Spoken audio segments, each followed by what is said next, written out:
capítulo 12, a partir do verso 3, diz assim: porque pela graça que me foi dada, digo cada um dentre vós, que não pense de si mesmo além do que convém, antes pense com moderação, segundo a medida da fé que Deus repartiu a cada um.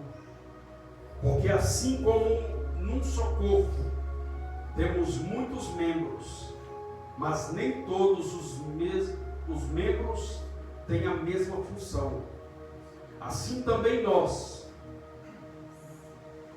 conquanto muitos, somos um só corpo em Cristo e membros uns dos outros. Amém? Amém. Pode se assentar. Feche os olhos.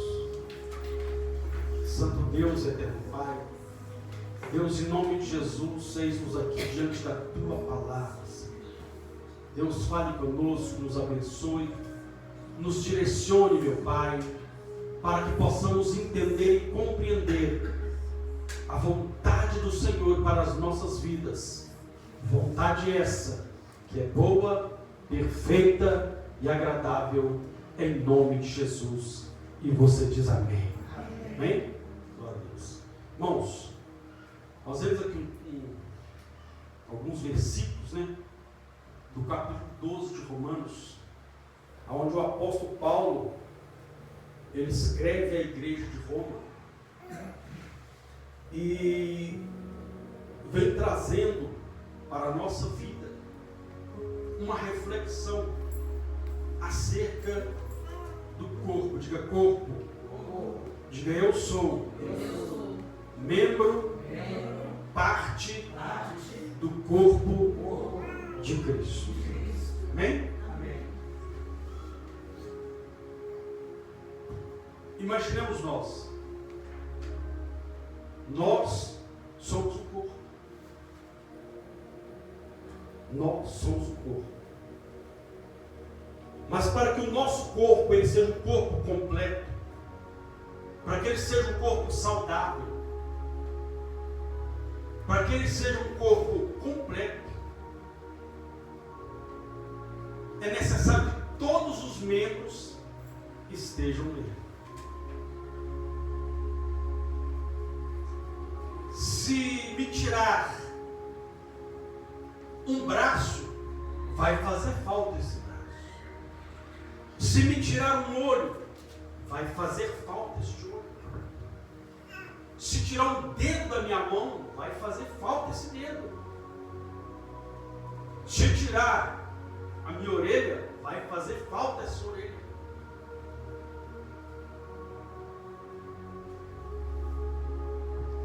Se me tirarem os pés, vai fazer falta os meus pés. Porque aí o corpo vai ficar incompleto. Vai faltar alguma coisa. E o apóstolo Paulo, ele escreve a carta aos Efésios. Ele diz assim: aquele que ama o seu corpo, ele cuida dele. Ele trata o corpo bem. E quando Paulo estava falando isso, ele estava falando um mistério entre a igreja e Cristo. E é uma passagem também muito pregada nos casamentos, onde fala do relacionamento do homem para com a mulher, e dizendo que um vai fazer bem ao outro, que fala que quando os dois se unem, se torna apenas um corpo. Dali e ele diz: aquele que ama o seu corpo não vai tratar mal ele, vai tratar ele bem. Então, quando Paulo vai falando aos irmãos de Corinto, ele vai mostrando que a igreja, ela é um corpo, e que Cristo é a cabeça desse corpo, e que Cristo é o que direciona esse corpo. E ele vem falando que a igreja, como corpo, ela tem que estar unida.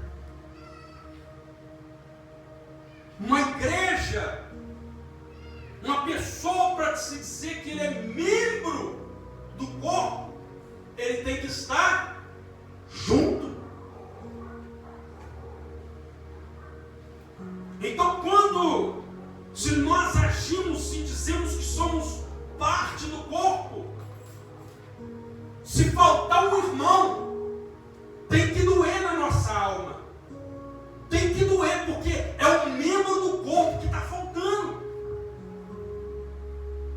Então, quando falta um membro, faz falta. Quando um membro falta, o alimento, entenda uma coisa, quando o corpo é alimentado, quando o corpo é bem alimentado, todo o corpo é beneficiado. O alimento que eu ingeri, o alimento que nós ingerimos, a bebida que nós ingerimos, a água, ela vai trazer benefício para todo o corpo. Então Paulo estava transmitindo isso à igreja de Roma, para que eles entendessem que eles são o corpo de Cristo. E nós também temos que entender que nós somos corpo. Só que Paulo começou a perceber algo aqui. Olha o que Paulo diz no verso 3. Ele diz assim: porque pela graça que me foi dada, digo a cada um dentre vós, que não pense em si mesmo, além do que convém. Antes pense com moderação, segundo a medida da fé que Deus repartiu a cada um. Ou seja, eu tenho que entender que, como membro do corpo de Cristo, que nós não possamos nos achar melhores que ninguém, e que devemos respeitar a medida da fé de cada um. Porque alguns creem que Deus pode curar um câncer. Já tem pessoas que não. Uns creem que Deus pode abrir uma porta de emprego para uma pessoa e ela conseguir uma vaga ali naquela empresa. Outros já creem que Deus pode fazer dela um empresário. Isso é fé. Mas a Bíblia fala que Deus repartiu uma medida para cada um. Agora, administrar a fé também é com cada um. Manter, porque Jesus disse: olha aqui, a nossa fé, se a nossa fé ela for do tamanho de um grão de mostarda, ele diz: você só não vai fazer as obras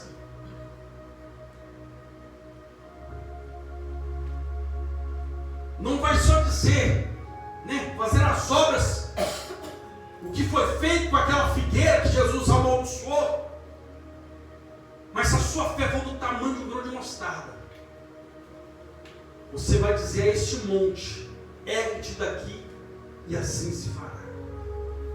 Jesus estava usando uma figura de linguagem, porque ele estava dizendo: olha, se o problema que você passa, se a dificuldade que você enfrenta, se a sua fé for do tamanho de um grão de mostarda, não vai ter problema grande que vai parar na sua frente. Basta você usar a sua fé, que esse problema vai cair por terra. Ainda que aos seus olhos pareça como um monte, porque quando você avista um monte, entenda uma coisa, a figura que Jesus está usando, que um monte, ele é resistente. Um monte aos olhos humanos ele é inabalável. E um monte, para você enxergar algo do outro lado, não tem como. Então tem coisas na nossa vida que aos nossos olhos estão impossíveis de ser enxergadas, estão impossíveis de acontecer. E é isso que Jesus está falando. Que você tenha uma fé, que você exercite a sua fé, que você peça a Ele, porque os discípulos estão compreendendo. fé deles. Então, se eles pediram para Jesus aumentar a fé, é porque fé tem tamanho. Tem gente que acha que não, mas a Bíblia diz que fé tem tamanho. Tem gente que não tem nada, tem gente que ainda fala que fé tem tamanho. Foi Jesus que falou. E se a própria palavra diz que os discípulos de Jesus para aumentar a fé, é porque eles olham, a nossa fé está muito pequena para a gente fazer aquilo que Jesus tem feito. E Pedro acredita tanto nisso, mas tanto nisso, que Pedro, ele chega, na sua primeira manifestação do poder de Deus na vida dele. Ele chega na porta do templo, havia um homem ali coxo, pedindo esmola, e ele chega para Pedro e para João e diz: olha, me dá uma esmola. Aí diz que Pedro olha para ele, juntamente com João, e diz: olha, eu não tenho prata, eu não tenho ouro, mas o que eu tenho eu te dou. Levanta e anda em nome de Jesus. E ele levantou, porque Pedro viu Jesus orar para os coxos, para os enfermos, e eles levantarem. Ele viu Jesus fazer isso, então ele acreditou. Mas ele pediu um dia a Jesus: aumenta a minha fé, aumenta a minha fé. Eu posso imaginar isso, a Bíblia me dá margem, a Bíblia me dá margem para conjecturar. Eu imagino Pedro um dia dizendo: Senhor, hoje eu quero fazer diferente, porque eu creio que o Senhor pode fazer isso, eu creio que o Senhor pode fazer isso. Aí a Bíblia diz que um dia Pedro chega, a Bíblia diz que tinham ali muitas pessoas coxas, muitas pessoas possessas por demônios, e eu imagino Pedro falando com Deus: Senhor, hoje, nessa minha oração, a tua palavra diz que se nós colocarmos as mãos sobre os enfermos, eles serão curados. Se nós orarmos por eles e colocarmos as mãos, eles serão curados. Eu imagino Pedro falando com Deus. E eu imagino então Deus falando com Pedro: então o que você quer fazer, Pedro? Eu imagino falando: Senhor, eu quero que hoje, só de eu passar naquele lugar, que a minha sombra cure os enfermos e liberte os endemoniados. Sabe o que aconteceu? A Bíblia diz que colocaram os corpos enfermos ali, os endemoniados ali. A Bíblia diz que Pedro passava, a sombra dele ia tocando nas pessoas e elas eram curadas e libertas na hora. Por quê? Porque ele acreditou que fé tem tamanho e que Deus aumenta a fé. Muitas das vezes nós temos que pedir a Deus para aumentar a nossa fé. E aqui Paulo estava falando para que eles venham pensar com moderação, e que eles venham, enfim, não ter para si.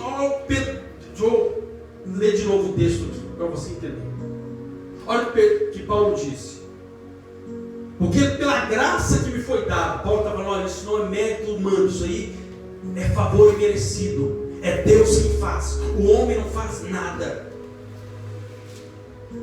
Pela fé Deus vai operar. É isso que ele está falando. Mas ele disse assim: olha, digo a cada um dentre vós que não pense de si mesmo além do que convém, antes pense com moderação, segundo a medida da fé que Deus repartiu a cada um. Porque estava acontecendo algo em Romano, na igreja de Romanos, que a pessoa estava se achando que era ela que fazia. Ela estava se achando que ela era mais espiritual do que a outra. E ela estava pensando: eu sou que faço as coisas acontecer. Eu oro e aquele fulano é curado. Eu oro e aquele ali é liberto. Pela graça de Deus acontece. Pela misericórdia de Deus acontece. Mas eles estavam achando que eram melhores que os outros. Por isso que ele diz que ninguém pense de si mesmo que é alguma coisa, mas que entenda que cada um tem a sua fé. Deus repartiu a sua fé com cada um. Agora, administrar essa fé também é com cada um. Se o irmão não crê, ou não quer buscar o dom para ele orar e as pessoas serem curadas de enfermidade, eu não posso julgar o irmão. Se Deus me usa assim, eu não posso me achar que eu sou melhor que o fulano, porque eu orei e o outro foi curado de uma enfermidade assim, o outro orou por algo e não foi. Ou ele não crê que Deus possa fazer aquilo. O certo é, Deus pode fazer todas as coisas. Agora Ele deu uma fé para cada um. Cabe a cada um de nós administrar a nossa fé e entender que o que Deus tem para mim é o que vai acontecer. O que Deus tem para fulano é o que vai acontecer mediante a posição dele diante da fé que lhe foi dada. Então eu não posso me achar superior e nem inferior. Então, se nós fazemos parte do corpo, é o que Paulo estava dizendo, eu não posso julgar, olha, o braço é melhor que a orelha, porque o braço, se a orelha coçar, o braço, a mão vai lá e, o braço vai lá, a mão vai, não. Cada um tem o seu valor, cada um tem a sua função. Aí ele diz, olha, mas, verso 4, porquanto, assim como num só corpo temos muitos membros, mas nem todos os membros têm a mesma função.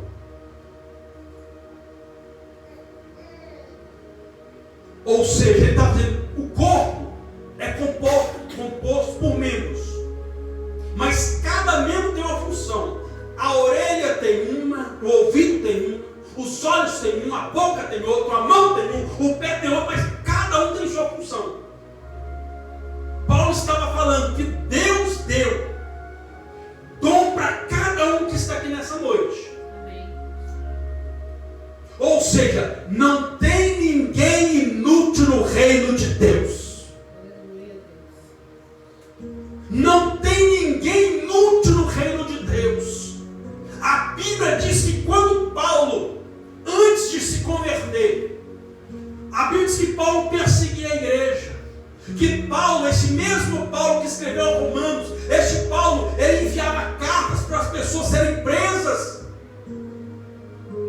Pessoas que foram mortas, como foi o caso de Estevão. E a Bíblia diz que no dia que Estevão morreu, Paulo estava lá e consentiu na morte de Estevão.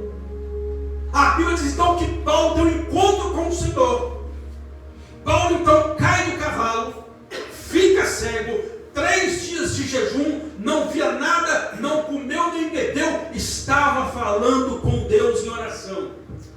A Bíblia diz então que Deus visita um homem e fala para ele, vai na rua chamada direita, porque lá tem um homem e lá você vai impor as mãos nele, porque eu já determinei. A Bíblia diz que esse homem falou, mas este Paulo, este é aquele que perseguia a igreja, ele mandava matar, ele perseguia os cristãos, ele fazia isso, ele fazia aquilo. Em outras palavras, esse Paulo não vale nada.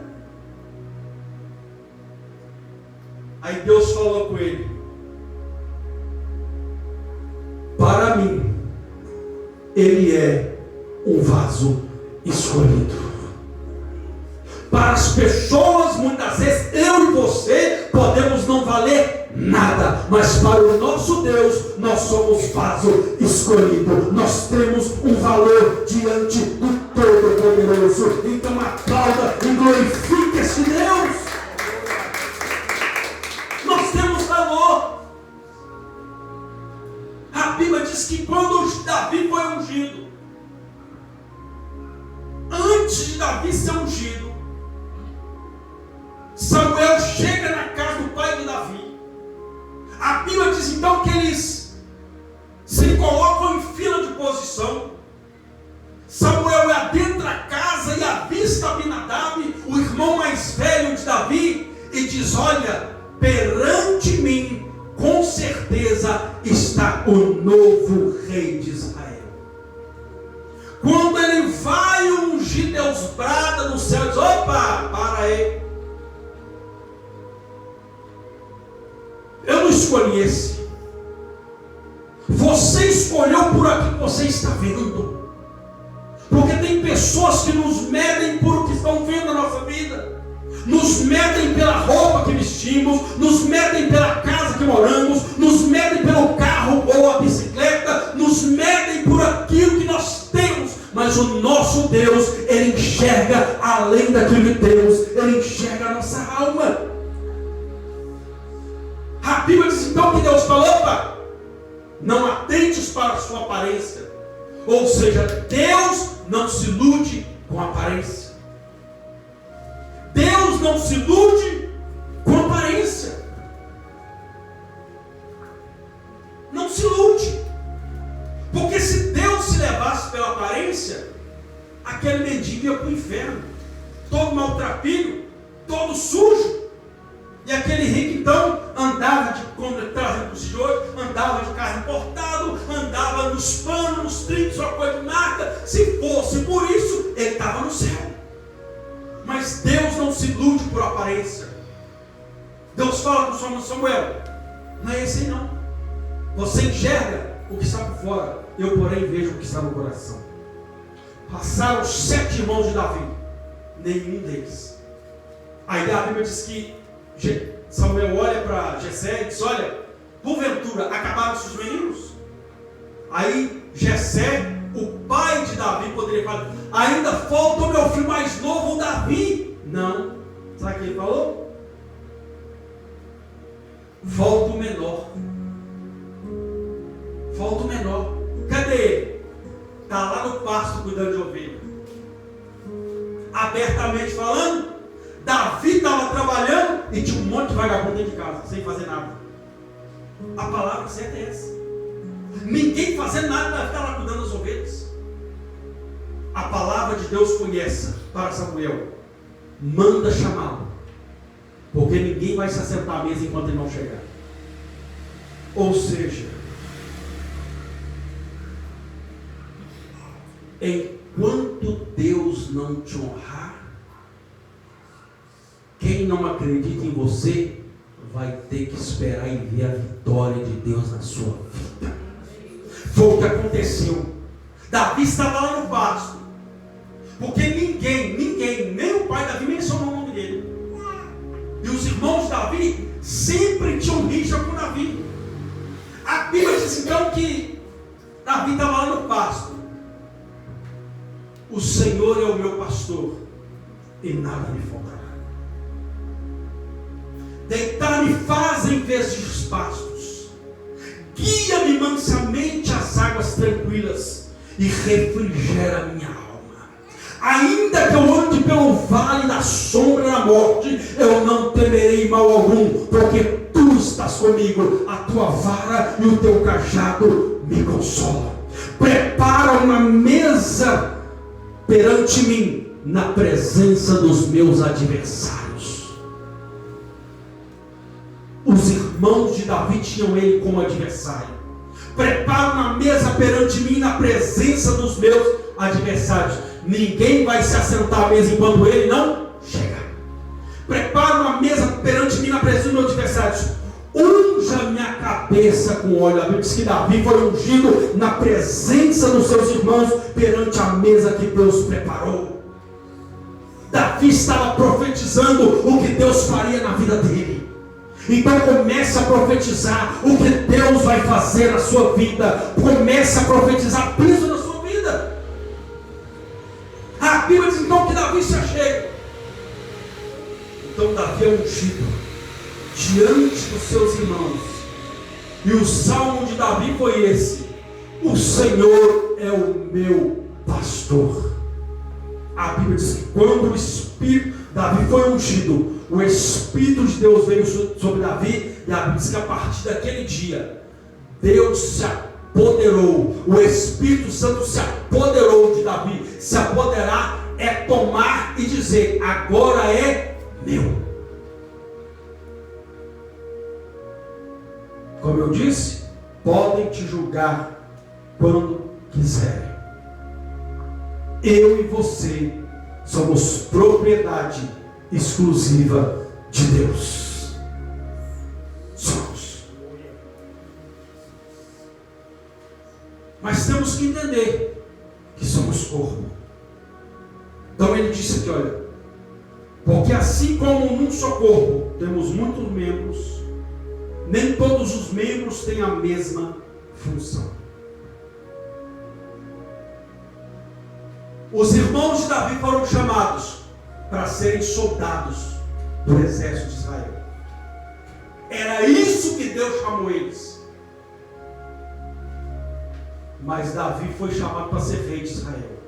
Mas cuidava de ovelha. E daí? Foi chamado para ser rei de Israel. Então cada um tem a sua função. Então nós não podemos atropelar as coisas. Cada um tem algo de Deus na sua vida. Cada um tem algo de Deus dentro de si. Eu já ouvi isso aqui uma vez e não concordei. E nem vou concordar.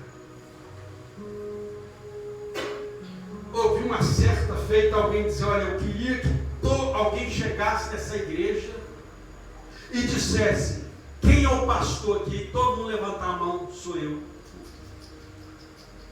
O corpo tem vários membros. O corpo tem vários membros. O corpo tem olho, tem nariz, tem perna, tem cabeça. O próprio apóstolo Paulo disse, imagine se todo o corpo fosse o olho, onde estaria a audição? Se todo o corpo fosse pé, aonde estaria os olhos? E nesse mesmo texto, Paulo vem dizendo que Deus chamou uns para pastores, outros para apóstolos, outros para médicos, ou seja, cada um recebeu. Então é por isso que a igreja era composta de ministérios. Tem os pastores, tem o diaconato, tem os levitas, mas todos são um corpo, e todos, mesmo com posições diferentes, todos fazem falta no corpo. Ou seja, ninguém é melhor que ninguém. Todos fazemos falta. Todos fazemos falta. Ou seja, devemos entender que cada um tem a sua posição no reino de Deus. Então cabe ao membro do corpo perguntar para Deus, Deus, qual que é a função que eu tenho no corpo? Diga Deus. Diga Deus. Me chamou para ser um membro ativo. Imagine se a sua mão diz para você, hoje eu não vou mais movimentar. E aí? Problema na certa. Vai ter dificuldade para fazer algumas coisas.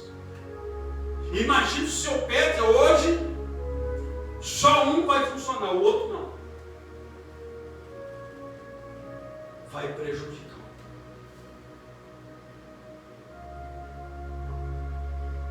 Então o corpo tem que estar em todo o corpo em atividade. Se nós somos corpo, então cada culto que alguém falta, faz falta. Aqui que eu disse, quando o corpo é alimentado, todos os membros são beneficiados. E se eu faltar um culto, o que vai acontecer? Eu vou deixar de receber um benefício, eu vou deixar de receber uma força, eu vou deixar de receber um nutriente que seria derramado sobre o corpo. Então é por isso a importância de nós sermos um corpo ativo. Então eu não posso dizer para o meu braço, hoje esse braço vai ficar imóvel. Hoje eu não vou usar esse braço para nada. Vai ficar do jeito que está. Eu tenho que movimentar ele. Somente eu mexo com o trabalho braçal, então eu preciso movimentar os meus dois braços.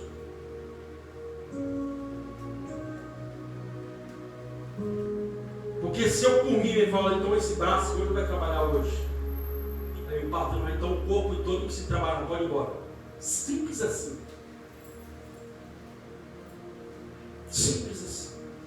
Então nós temos que entender, se eu sou corpo, eu tenho que estar, se eu sou membro, eu tenho que estar ligado no corpo. Eu tenho que estar ligado, eu tenho que estar em atividade. E eu tenho que entender, eu tenho uma posição, Deus me chamou para alguma coisa. O que Deus quer que eu faça? Qual que é a posição que Deus me quer no corpo? O que eu sou no corpo? Será que eu sou um olho? Será que eu sou um nariz? Será que eu sou uma perna? Alguma coisa, alguma função Deus tem para cada um de nós no corpo. Eu só não posso ser um corpo imóvel, um membro imóvel. Um membro imóvel. Então Paulo estava dizendo, olha, todos nós unidos, nós somos um corpo. Unidos nós somos um corpo. Aí ele continua dizendo, porque assim como num só corpo temos muitos membros, mas nem todos os membros têm a mesma função. Assim também nós, com quantos muitos, somos um só corpo em Cristo e membros uns dos outros. Ou seja, todos nós precisamos uns dos outros para o bom funcionamento do corpo. Diga todos nós. Diga todos nós. Precisamos uns dos outros para o bom funcionamento do corpo. Diga, não existe membro descartável. Não existe. Ah, eu não quero esse braço, mas não vou cortar ele. Não existe isso.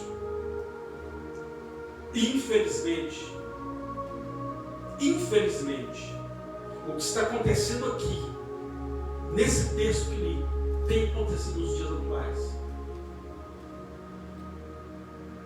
Ah, esse membro não me serve mais, eu vou descartar ele.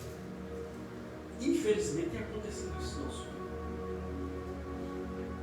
Estão fazendo membros como descartáveis. E ele diz aqui que todos nós somos um só corpo em Cristo. Mas todos precisamos uns dos outros. Ou seja, eu oro por você e você ora por mim. Eu intercedo por você e você intercede por mim. Eu preciso de você e você precisa de mim.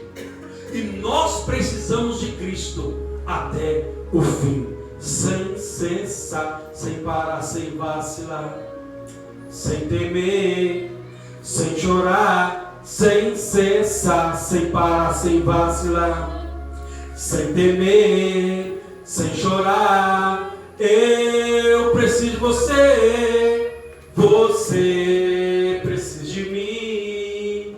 Nós precisamos de Cristo até o fim, sem cessar, sem parar, sem vacilar, sem temer, sem chorar, sem cessar, sem parar, sem vacilar, sem temer, sem chorar, sem cessar.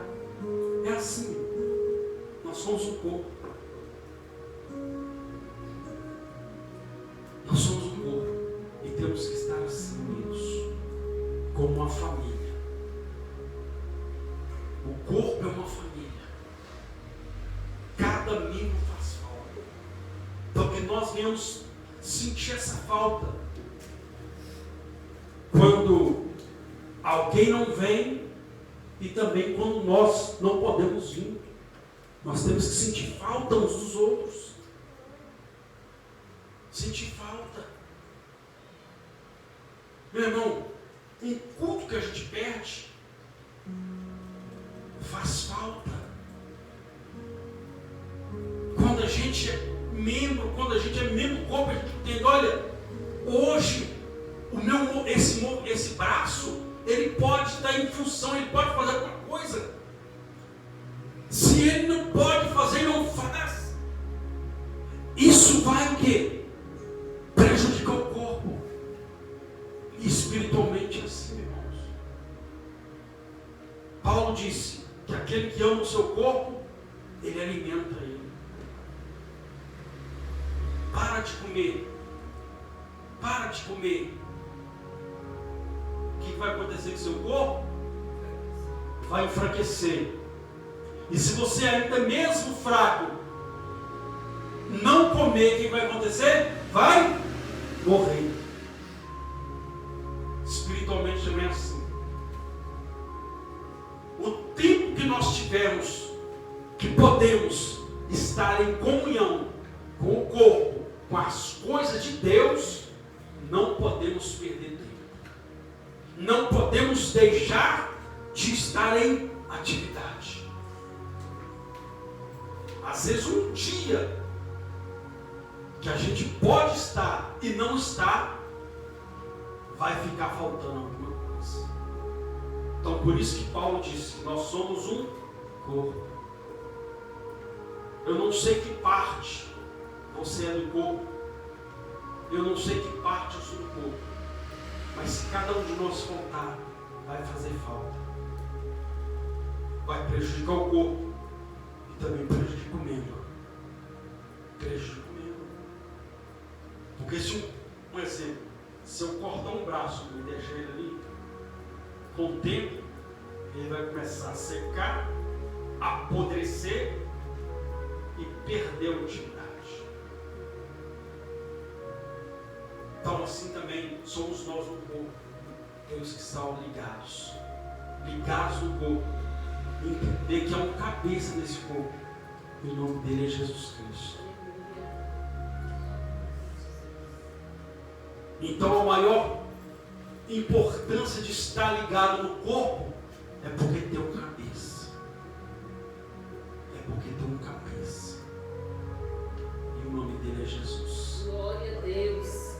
É por isso que ele quer que a igreja ande como corpo. A cabeça dela vem o comando.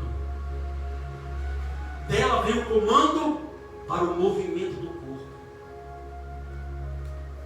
Agora, se eu não estou ligado no corpo, automaticamente não estou ligado à cabeça. E a cabeça não vai ter como transmitir informações, não vai ter como fazer com que o membro ele venha funcionar. Uma pessoa que é diagnosticada com morte encefálica, morte cerebral, como diz por aí, ele só espera a morte. Só espera a morte. Ah, meu coração está batendo. Vai estar vegetando.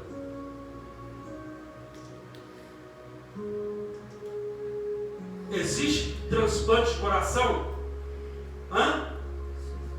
E de cérebro? Justamente. Tem gente que pensa que o coração é mais importante. A batalha espiritual acontece aqui. Quando o membro não está ligado à cabeça, o diabo ataca aqui, ó. Aí é onde a pessoa, esse membro morre. Aonde esse membro para de funcionar. Aonde esse membro não exercita função, onde ele não funciona. Então a vida do membro, como o corpo de Cristo, ele para de funcionar, porque não está ligado à cabeça de Cristo. Então o tempo que você tiver, não desperdice. Aproveite ele na presença do Senhor. Amém? Coloque de pé no seu lugar. Feche os seus olhos.